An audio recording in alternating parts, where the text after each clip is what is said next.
Amén, muy buenos días, ¿cómo están? Y los del primer servicio tenían más ánimo que ustedes, pero voy a preguntar otra vez, muy buenos días, ¿cómo están?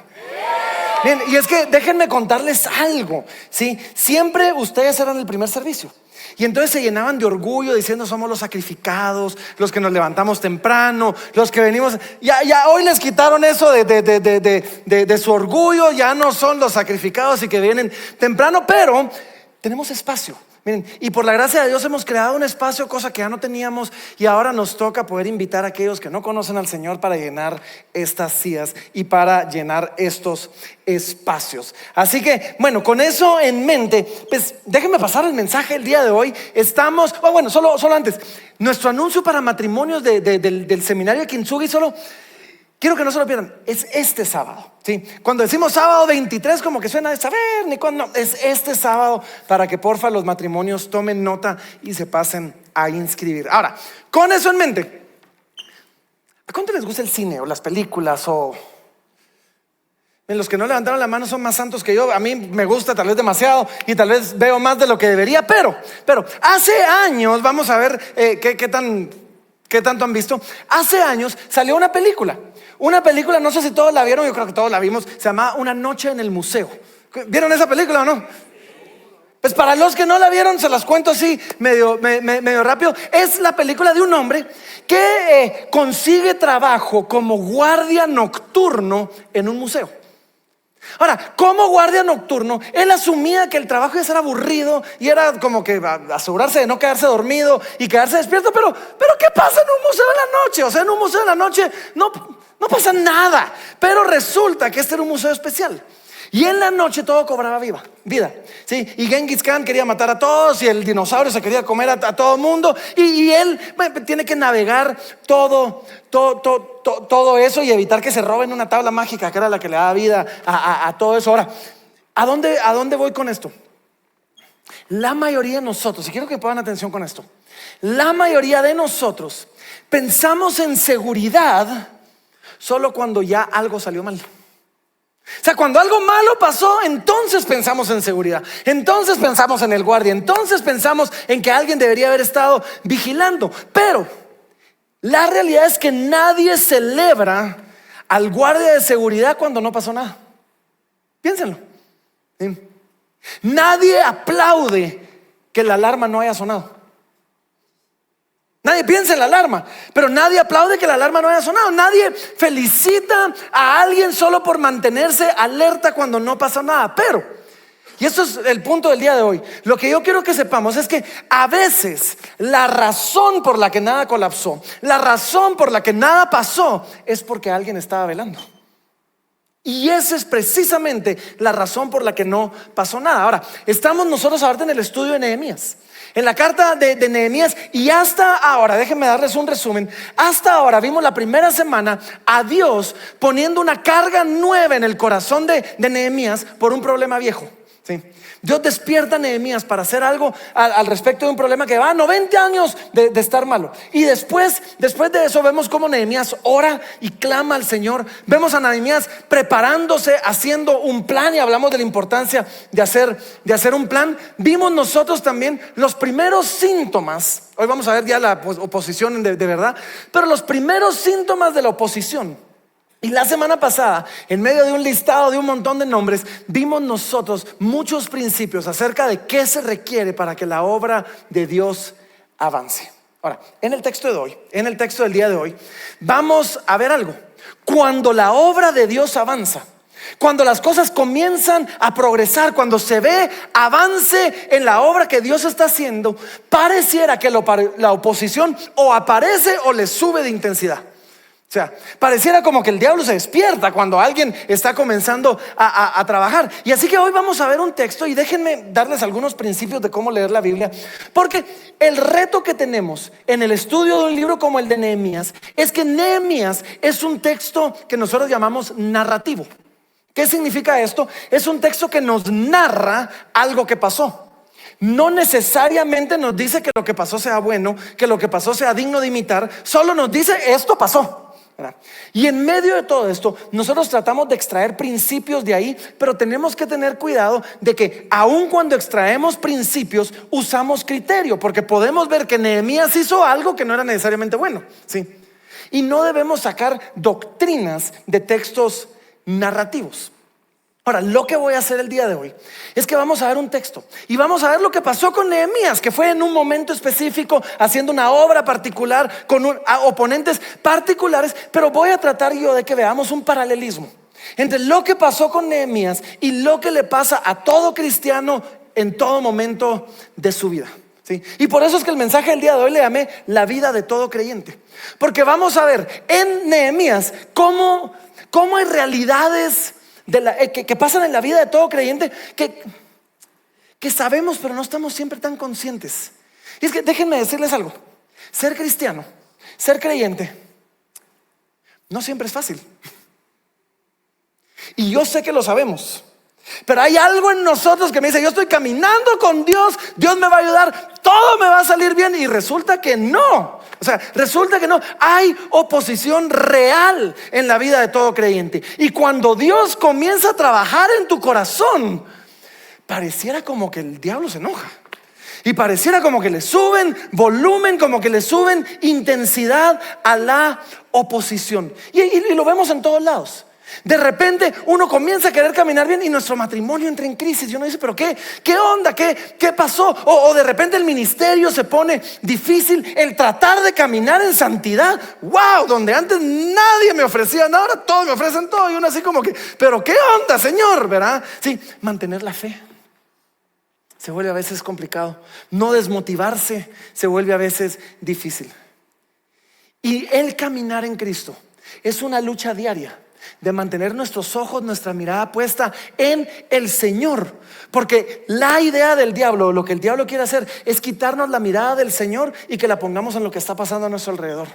Y que poniendo la mirada en nuestro alrededor, dejemos de avanzar en la obra que el Señor nos llamó a hacer.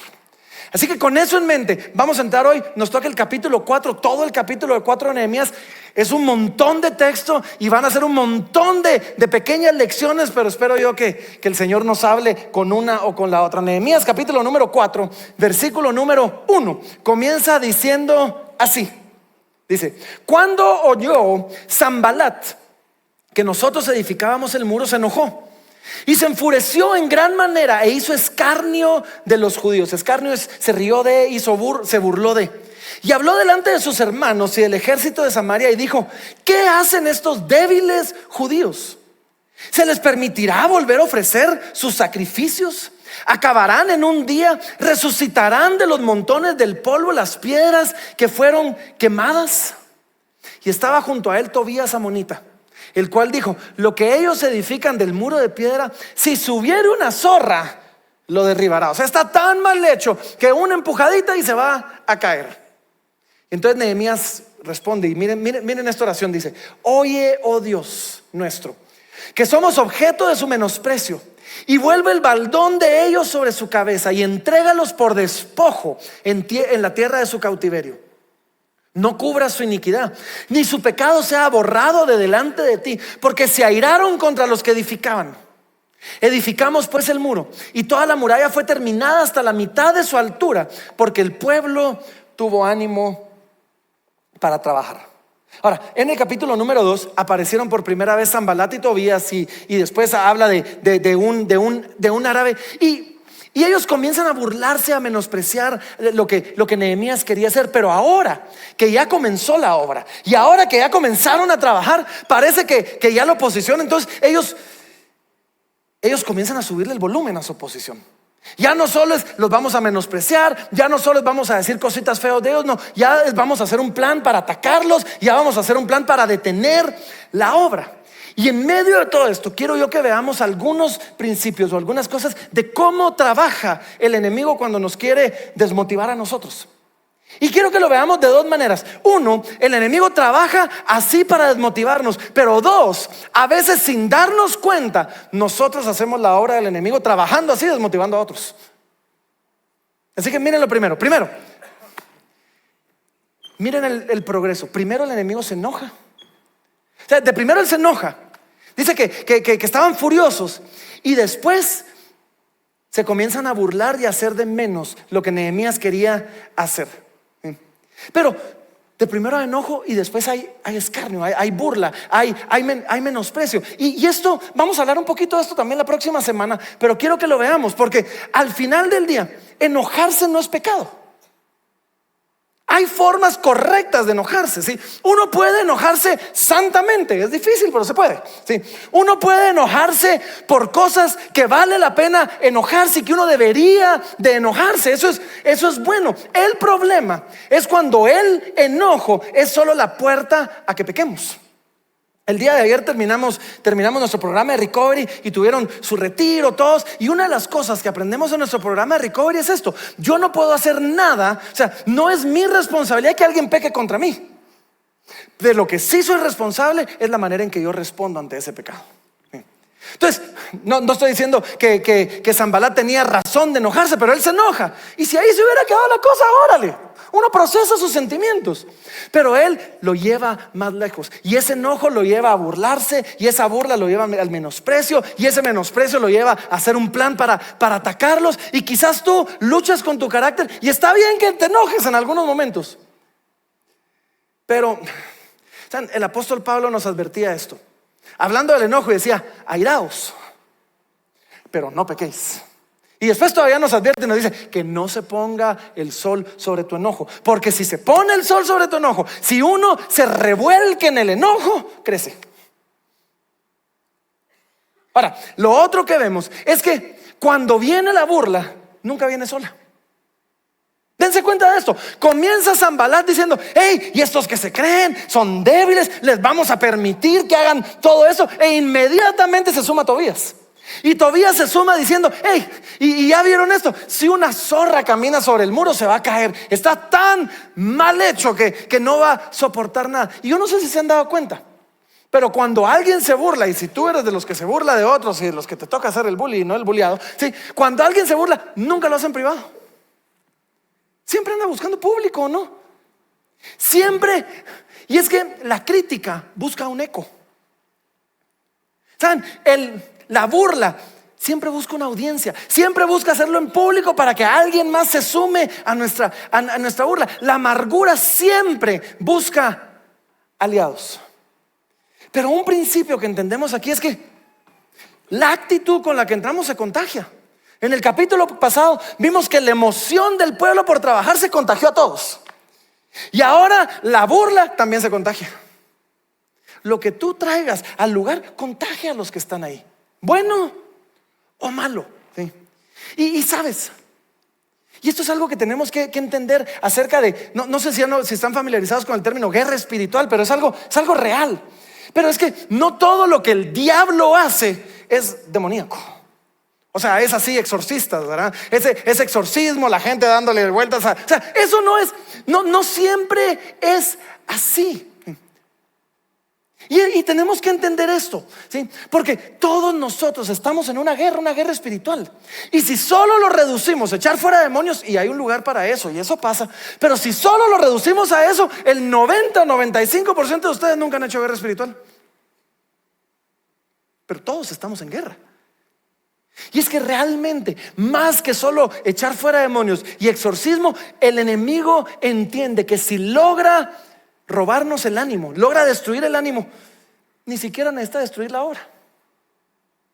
Ahí se acaba, ahí se acabó el problema, ¿sí? Pero dice, el pueblo tuvo ánimo para trabajarlo, decía el versículo 6.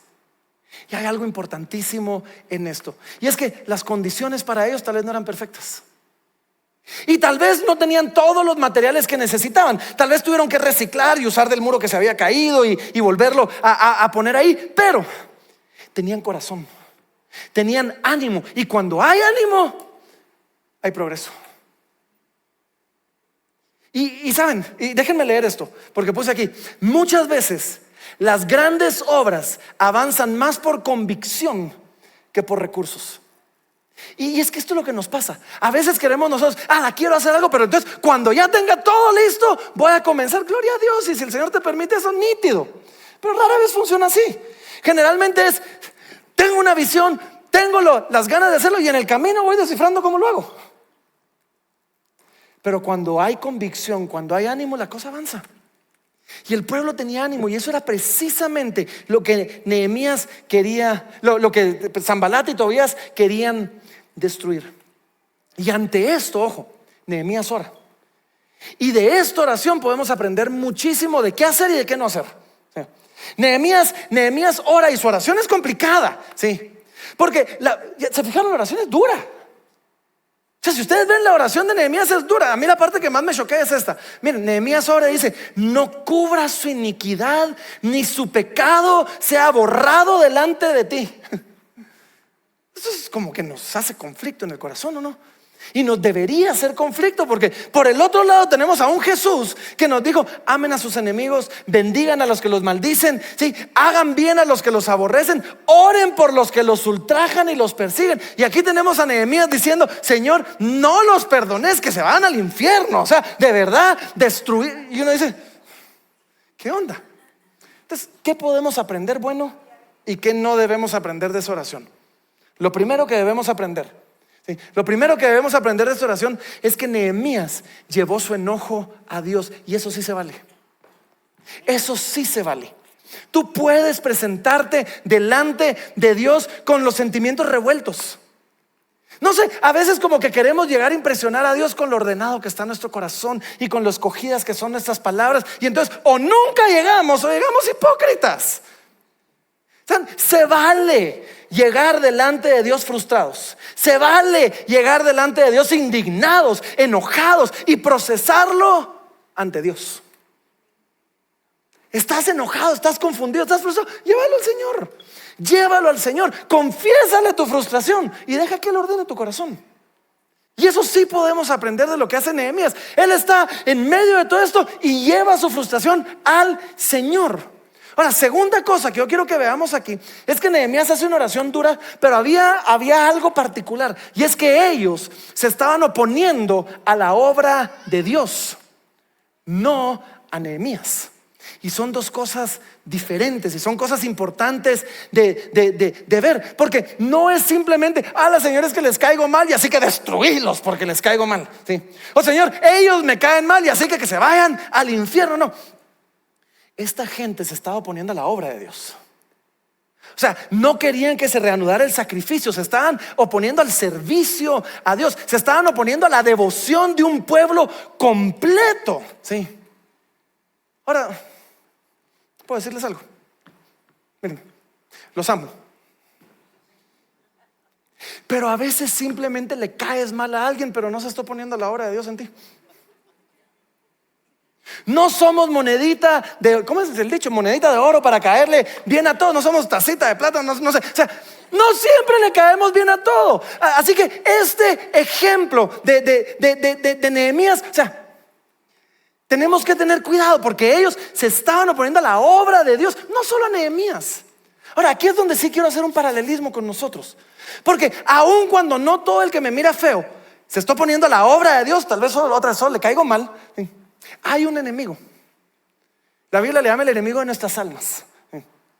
Y el apóstol Pablo dice: no tenemos lucha contra carne y sangre, contra principados, contra potestades. Hay una guerra espiritual, y ese enemigo, él sí se opone a la obra de Dios en nuestras vidas. Hay un enemigo que no quiere que la obra de Dios avance en nosotros, y tenemos que aprender a distinguir eso. Pero tercera cosa que quiero yo que veamos esto ahorita es que no todo en Nehemías es automáticamente imitable. Nehemías se levanta y los condena así de una: Señor, ni les perdones sus pecados. O sea, Señor, de un solo mandalos al infierno, ¿sí? Y otras, un texto narrativo nos cuenta lo que pasó. Nos dice que Nehemías oró eso. No nos dice que esa es la forma correcta de orar. Solo nos dice que así oró Nehemías. Y es que debemos orar, sí, pero ojo, Nehemías no es una autorización para que salgas maldiciendo a todos los que te caen mal o a todos los que les caes mal. No nos da el permiso de salir: ok, Señor, de ahora en adelante, lo leímos, Señor, está en tu palabra, está en Nehemías, así que de ahora en adelante, Señor, ni perdoné los pecados de mi ex porque desgraciado. O sea, no tenemos una autorización para hacer eso. El Nuevo Testamento sí nos empuja claramente a amar a nuestros enemigos, a perdonar, a bendecir, a tener paciencia. Sí, es un mandato del Nuevo Testamento, pero, y aquí viene el balance, ¿sí? Aquí viene el balance. Tampoco debemos volvernos indiferentes al mal.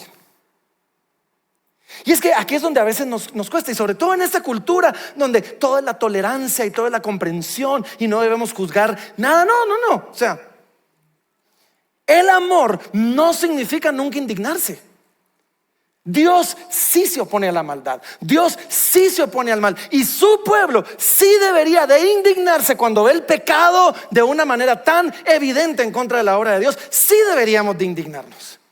Es correcto que Nehemías tome en serio la injusticia, la oposición del pueblo y el pecado, ¿sí? Y hay momentos, ojo, hay momentos donde tú y yo, el pueblo de Dios, no debemos permanecer pasivos ante el abuso, ante la destrucción, ante la corrupción, ante la violencia, ante la oposición deliberada ante la obra de Dios. Pero quiero que vean esto: el Evangelio es maravilloso, porque el Evangelio nos trae una tensión hermosa, y es que en la cruz vemos ambas cosas. En la cruz vemos a un Dios que toma en serio el pecado. Vemos a un Dios que le ofende el pecado. Vemos a un Dios que dice la paga del pecado es muerte, y alguien tiene que morir, y alguien tiene que pagar, y alguien muere. Y vemos la gracia de Dios, de un Dios diciendo: pero no vas a morir tú por tu propio pecado, va a morir mi hijo en tu lugar por tu pecado. Sí, se va a hacer justicia sobre el pecado, porque el pecado es terrible, pero va a haber misericordia para con el pecador, en que Dios tomó su lugar.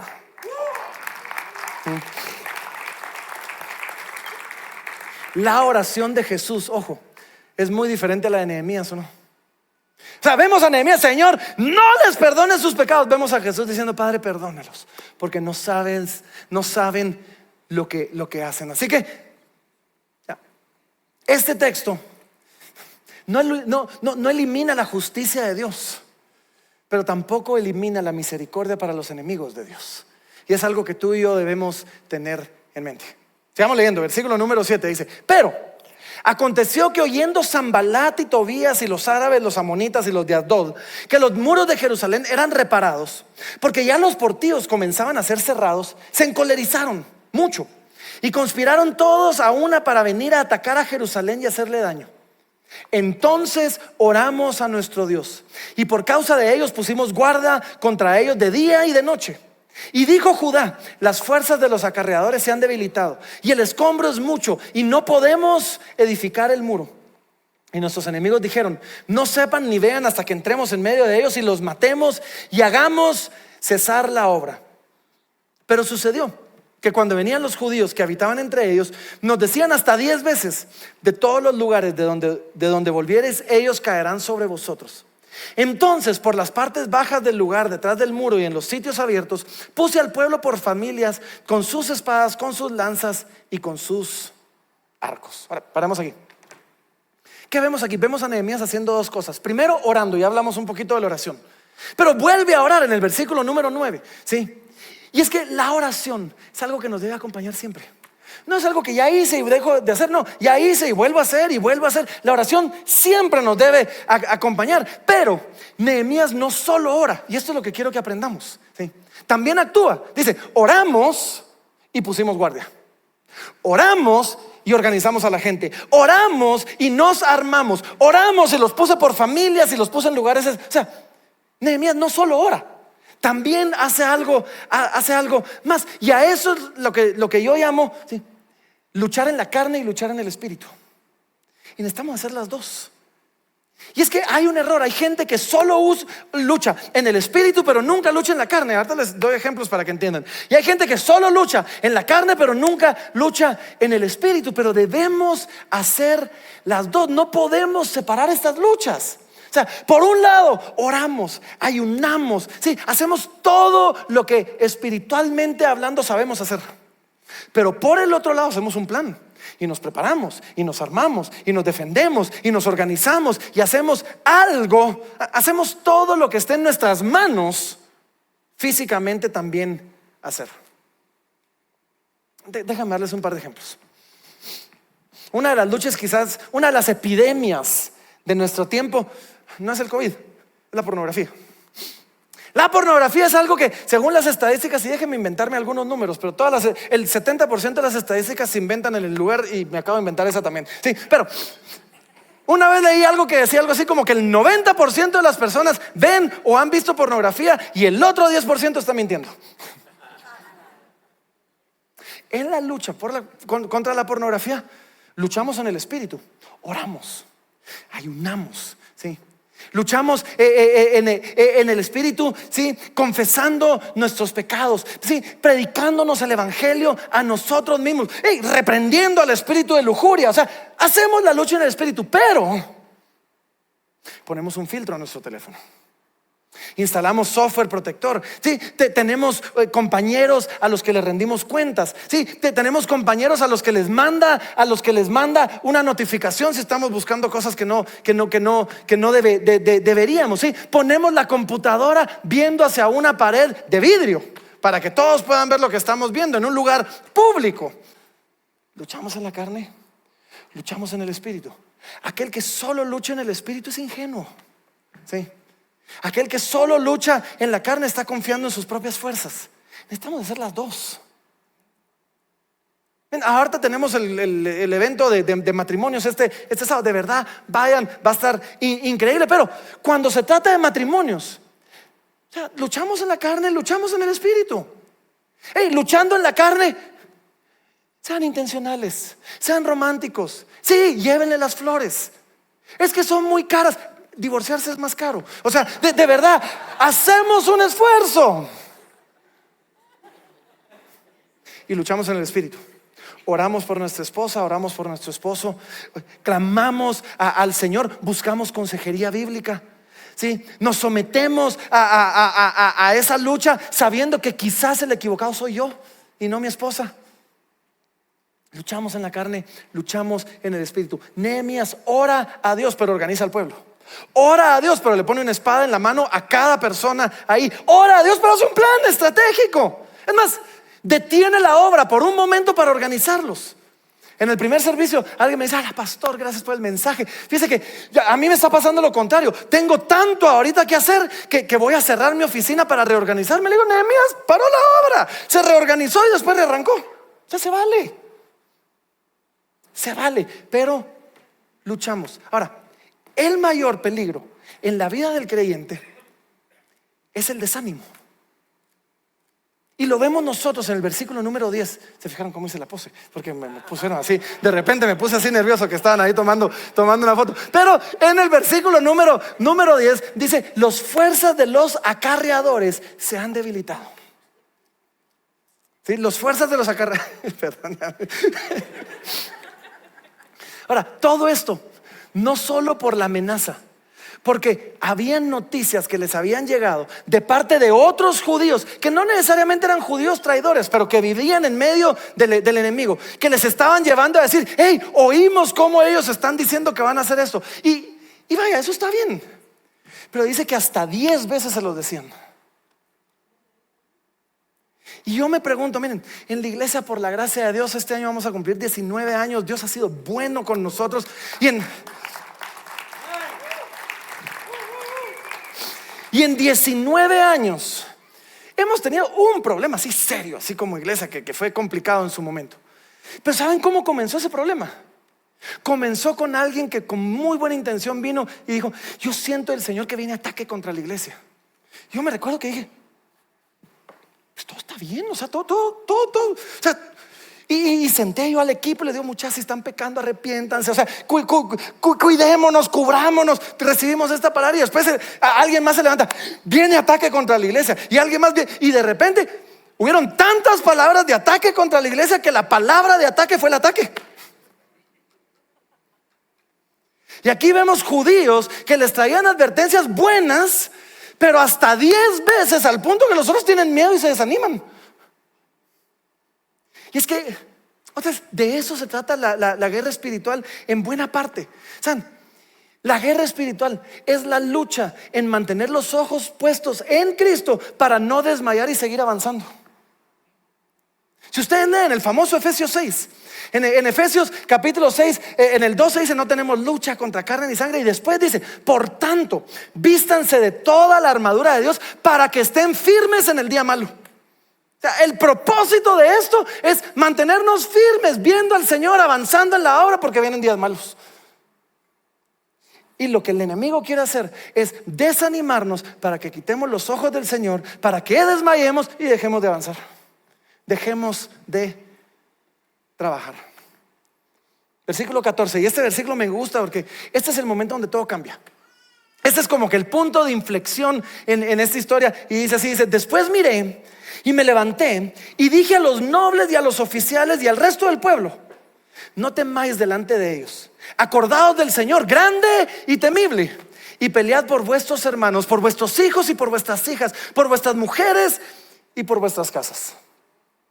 Paren ahí, porque esto es el punto que cambia todo, ¿sí? Y es que Nehemías habla con todos, los motiva con dos verdades a hacer una cosa, hace tres cosas. Lo primero que hace es esto: les recuerda que no debemos temer. Hey, no temáis. ¿Saben cuál es el mandamiento más común en toda la Biblia? No temáis. Esto no lo sé, pero lo leí en algún momento y no lo he corroborado. Dicen que hay 365 versos mandándonos a no temer. ¿Sí lo has corroborado? Okay.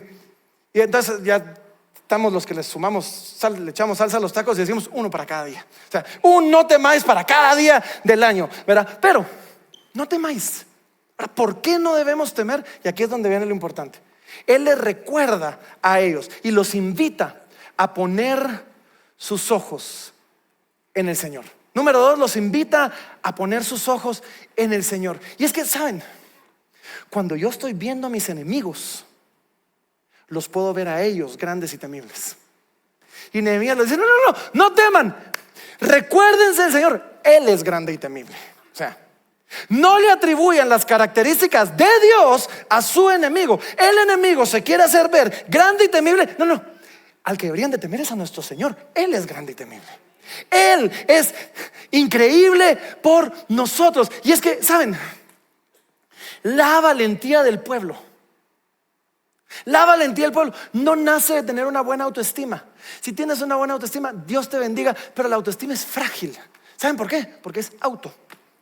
Es yo viéndome a mí, hablándome acerca de mí mismo y de lo lindo y lo grande que yo soy. Eso es terrible. Pues, si tienes una buena autoestima, Dios te bendiga, pero una cosita y se te cae.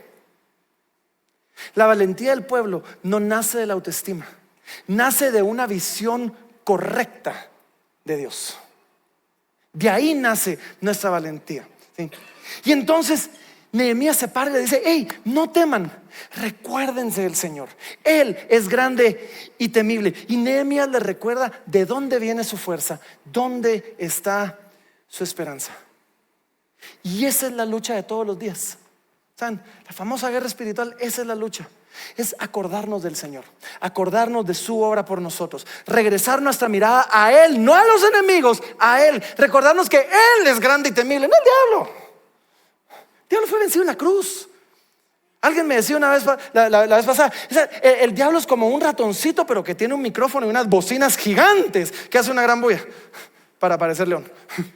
No, Él es el león de Judá. O sea, el león pelea de nuestro lado. Y así que déjenme hacer algo por un momentito. No quiero solo hablar de oposición y decir: sí, recuérdense. Déjenme ser Nehemías. ¿Puedo ser Nehemías por un momentito? Y quiero tomar un tiempito para recordarles del Señor. Porque tal vez algunos aquí están pasando por oposición, por momentos complicados. Así que pongan sus Biblias a un lado, sus teléfonos, ¿verdad? Mírenme. Recuérdate del Señor. Él te encontró cuando estabas perdido.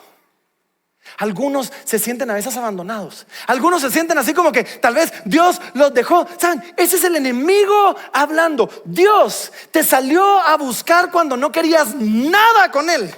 Y estando en tu peor momento, dándole la espalda a Él, Dios te salió a encontrar. Y si Dios ya te buscó en tu peor momento, ¿no crees que Él te viene a buscar ahora? ¿No crees que Él no te va a dejar tirado y abandonado? Ahora recuérdate del Señor. ¿Saben? Recuérdate cuántas veces Dios te ha sostenido antes. Todos hemos pasado por momentos donde hemos visto la mano de Dios en nuestra familia, en nuestro matrimonio, con nuestros amigos, en situaciones difíciles donde dijimos, todo se acabó. Recuérdate del Señor. ¿Y cuántas veces te ha levantado antes? ¿Cuántas veces no pensaste tú, no sé ni cómo lo voy a hacer, no tengo ni para comer mañana? ¿Y cuántas veces el Señor no ha salido a tu auxilio y aquí sigues? Aquí estás. Tal vez no sobra y abunda, pero algo ha hecho el Señor que aquí estás todavía. Recuérdate del Señor. ¿Cuántas veces pensabas que no había salida? ¿Cuántas veces pensabas que ya todo estaba acabado? Y el Señor abrió puertas que no esperabas, puertas donde no pensabas que habían, y de alguna manera el Señor hizo algo. Y el mismo Dios que fue fiel contigo en esos momentos difíciles sigue siendo fiel contigo hoy. Acuérdate del Señor. Sí. Recuerden esto: el enemigo no tiene la última palabra. Hay situaciones donde pareciera que el enemigo está ganando. Hay situaciones donde pareciera que estás derrotado, pero el enemigo no tiene la última palabra. Miren la cruz. O sea, Jesús colgado. Yo me puedo imaginar la conversación del diablo con sus demonios. ¿Ya vieron lo que le dice? Maté al Hijo de Dios. ¿Soy una máquina o no? O sea, hoy sí ya ganamos. Y lo que el enemigo pensó que era su gran victoria fue su derrota. Y fue precisamente lo que Dios hizo para vencer al pecado, para vencer a la muerte, para vencer al diablo, para triunfar sobre ellos en la cruz. Así que lo que estás pasando quizás suena como que te va a destruir. El enemigo no tiene la última palabra. Dios tiene la última palabra en tu vida. Sí, la palabra dice que todos los que aman a Dios tenemos esta promesa: todas las cosas ayudan a bien. Y por eso es que les recuerdo algo más. Recuerden que Dios no desperdicia nada, mucho menos el sufrimiento. Dios no lo desperdicia nada. Y los que han pasado por momentos difíciles y se han agarrado de las manos de Dios han entendido algo: en la prueba conocemos a Dios más profundamente. En la prueba aprendemos a depender de Dios. En la prueba nuestra fe crece. ¿Sí? Las pruebas nos unen con otros. Las pruebas nos demuestran quiénes son de verdad nuestros amigos. Recuérdate del Señor y recuerda que no estás peleando solo. A veces podemos sentirnos solos. A veces podemos creer que nos abandonaron. La palabra dice: aunque tu padre y tu madre te dejen, te desamparen, con todo Jehová te recogerá. Y si tú te enfrentas, no importa lo que tienes por delante, si te enfrentas de la mano del Señor, tú y el Señor son multitud. O sea, tú y el Señor son un ejército. ¿Sí? Pero ojo, no estás solo. Amén, dicen por aquí. Tú y el Señor, no solo tienes al Señor, no estás solo. Mira a tu alrededor. Somos una familia de fe. Somos una familia espiritual. No lo hemos leído, pero dentro de un momentito, recuérdense esto: si tú tocas la trompeta, vas a descubrir que tu familia espiritual está más dispuesta de lo que crees de llegar a auxiliarte. Pero muchos nunca tocan la trompeta. Me estoy adelantando. Muchos nunca tocan la trompeta. Recuérdate del Señor. Una última. Recuerden que Cristo ya ganó la batalla decisiva. Nehemías dice más adelante: hey, Dios peleará por vosotros. Jesús ya peleó. Jesús ya enfrentó la oposición. Jesús ya soportó el escarnio. Jesús ya resistió la tentación. Jesús ya fue abandonado, ya fue atacado, ya fue acusado y no abandonó la obra. Recuerda que tu salvación no depende de tu capacidad de soportar, sino de su capacidad de sostenerte. Así que Nehemías le dice: ahí no teman, pero los invita a poner sus ojos en el Señor. Y después, la tercera cosa que hace es que les recuerda por qué están luchando. Y después les dice: hey, y pelead por vuestros hermanos, por vuestros hijos, por vuestras hijas, por vuestras mujeres, por vuestras casas.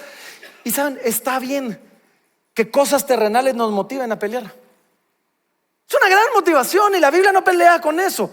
Eso sí, miren cuándo lo dijo: de primero miren al Señor y después motívense en cosas terrenales. ¿Sí? El orden importa. Acuérdense del Señor y después luchen por sus esposas, por sus hijos, por su todo. Y Y es que tenemos que ponerlos en orden, porque luchar por nuestra esposa, por nuestros hijos, por nuestros hermanos, por nuestras casas, es bueno, es justo, es santo. Pero cuando eso es la motivación, se vuelve un ídolo. Un ídolo es cuando agarramos algo bueno y lo elevamos a que se vuelva algo divino. No, esto es bueno, es una gran motivación, pero viene después de acuérdate del Señor. ¿Están conmigo o no? Sigamos leyendo, me falta un montón, así que sigamos leyendo. Versículo 15 dice así, les dije, es todo el capítulo, pero dice: y cuando oyeron nuestros enemigos que lo habíamos entendido. Miren qué lindo esto, que lo habíamos entendido. La victoria no fue necesariamente en que salieron no, la victoria fue en entender quién es su Dios, quién es su Señor y por qué deben luchar. Cuando oyeron nuestros enemigos que lo habíamos entendido y que Dios había desbaratado el consejo de ellos, nos volvimos todos al muro, cada uno a su tarea. Rearranca la obra.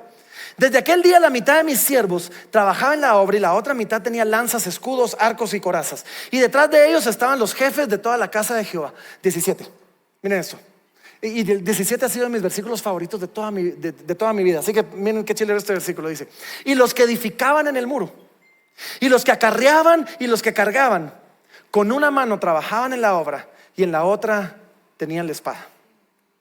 Porque los que edificaban, cada uno tenía su espada ceñida a sus lomos, y así edificaban. Y el que tocaba la trompeta, aquí viene lo de la trompeta que les dije, estaba junto a mí. Y dije a los nobles y a los oficiales y al resto del pueblo: la obra es grande y extensa, y nosotros estamos apartados en el muro, lejos unos de otros. En el lugar donde oyereis el sonido de la trompeta, reuníos ahí con vosotros. Nuestro Dios peleará por nosotros. Nosotros pues trabajamos en la obra, y la mitad de ellos tenía lanzas desde la subida del alba hasta que salían las estrellas. También dije entonces al pueblo: cada uno con su criado permanezca dentro de Jerusalén, y de noche sirvan de centinela, y de día en la obra.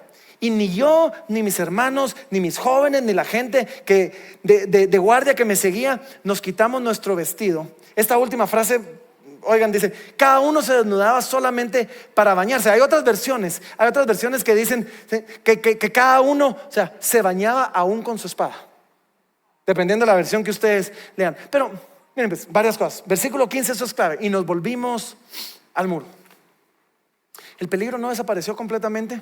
El enemigo sigue ahí rondando y sigue ahí amenazando, pero ahora hay claridad, ahora hay preparación, ahora hay vigilancia, ahora hay una confianza renovada en quién es Dios. Y entonces el pueblo regresa a construir. Y es que la paz en la vida del creyente no viene de no tener problemas, viene de entender. Por eso dice: cuando vieron que lo habíamos entendido, que Dios sigue estando en control de todo. Y después de esto, el pueblo construye mientras vigila al mismo tiempo. Y esto es, o sea, regresa a trabajar pero no se relaja. Y como les dije, el verso 17 es de mis favoritos, porque dice: con una mano trabajaban en la obra y con la otra empuñaban una espada. Y obviamente eso no es literal, no podía, o sea, pero se estaban vigilando. Solo porque pudieran regresar a trabajar no significa que no supieran que había un enemigo que los quería matar. Y estaban pendientes de lo que estaba pasando. Y otras versiones dicen en el 23: ni se quitaban la espada ni para bañarse. Sí. Y es que podemos experimentar victorias, tú y yo, en nuestra vida espiritual, pero no bajemos la guardia, por favor. Les voy a leer 3 versículos rápido. 1 Pedro 5:8 nos dice así: sed sobrios y velad, porque vuestro adversario, el diablo, como león rugiente, anda alrededor buscando a quien devorar. Puedes estar en un buen momento en tu vida espiritual, hay un enemigo que anda buscando a quien devorar. No bajes la guardia. 1 Corintios capítulo número 10 y versículo número 12 nos dice así: así que el que piensa estar firme, mire que no caiga.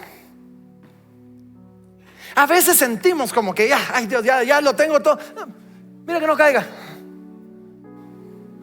Por eso es que Jesús nos motivaba a nosotros en Marcos 14 dice: velad y orad para que no entréis en tentación. El espíritu a la verdad está dispuesto, pero la carne es débil. Avancemos, construyemos, trabajemos, pero no nos relajemos. ¿sí? No bajemos la guardia. ¿Y cómo velamos como cristianos? 3 cosas rapiditas. Velamos como cristianos permaneciendo cerca de Dios. Oramos, leemos la palabra de Dios, ayunamos. No descuides tus disciplinas espirituales. ¿Saben? Como pastor, el pastor también lucha con la tentación y el pecado. ¿Y saben cuándo es más difícil resistir? Cuando descuido mis disciplinas. Si yo no estoy orando como debería, si no estoy en la palabra como debería, el pecado de repente se vuelve atractivo. De repente comienzo a buscar afirmación en donde no debería. Pero cuando estoy orando, cuando estoy pegado al Señor, no me llama la atención de verdad. Que la tentación no me tienta tanto. Permanezcamos cerca del Señor primero. Segundo, guardemos nuestro corazón.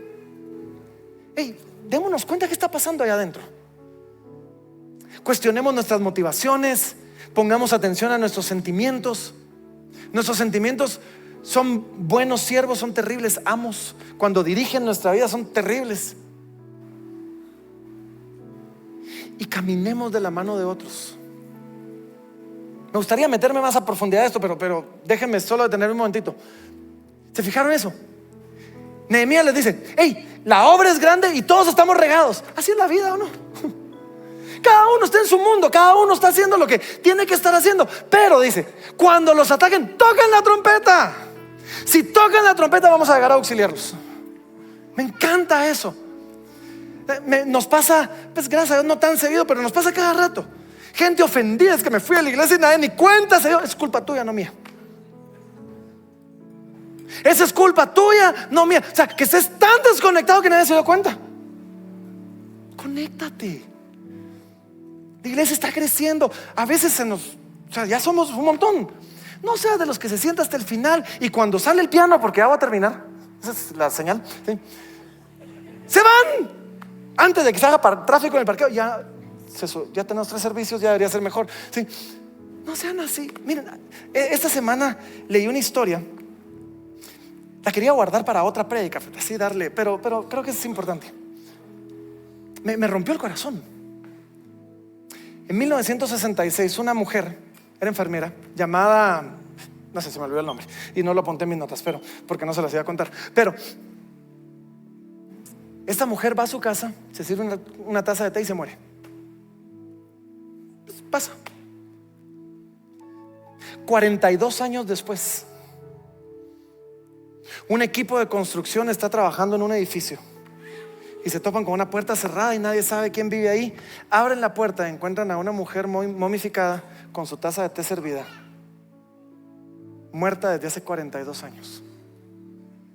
Ay, me rompió el corazón decir: se murió hace 42 años y nadie se dio cuenta. Nadie le extrañó. Nadie preguntó por qué no vino a trabajar. Nadie preguntó, no han visto a Helga o saber ni cómo se llamaba. O sea, nadie. No seamos cristianos así, que si nos desaparecemos nadie se dé cuenta. Y saben, y esta es una responsabilidad de todos. Por eso yo los motivo de ahora en adelante, cuando vengan al servicio, volteen a ver. Si el que se sienta a la par de ustedes siempre no vino o no lo ven, llámenlo, pregúntenle: hey, ¿cómo estás? Invítenlo a un café. Que nadie se muere y lo encuentren 42 años después porque nadie lo extrañó. Es caso de la vida real. Caso de la vida real. Es un texto fascinante. Hay un montón de detalles que no pudimos profundizar por cuestión de tiempo, pero quiero que noten una última cosa. El capítulo no termina en una victoria y felicidad. No, termina con un pueblo cansado, armado, vigilante, con un enemigo que todavía los quiere destruir, pero construyendo y avanzando en la obra. Y saben, así es la vida de todo creyente. Así es. No todo es victoria, no todo es felicidad. Hay momentos donde estamos cansados, hay momentos donde estamos vigilantes, hay momentos donde sentimos que el diablo nos quiere destruir, tal vez está ganando la batalla. No todo es una victoria espectacular, no. Pero si siempre estás vigilante, si estás perseverando, si estás orando, si estás trabajando, si estás acompañado, si estás poniendo tus ojos en el Señor, la obra avanza. Y eso es lo importante. No porque el enemigo haya desaparecido, sino porque agarrados de la mano de Dios no dejamos de construir, y no dejamos de trabajar, y no dejamos de avanzar en nuestro caminar con Dios. Así que, ¿se recuerdan de nuestro guardia nocturno en el museo? No tachemos de aburrido el trabajo de velar, el trabajo de estar vigilantes. La mayoría de días quizás parezca que no pasa nada, pero quizás la razón por la que no pasa nada es porque estás vigilante. Es porque no has dejado de poner atención. Vamos a ponernos de pie. Si puedes hacerlo cómodamente, ponte de pie ahí donde estás.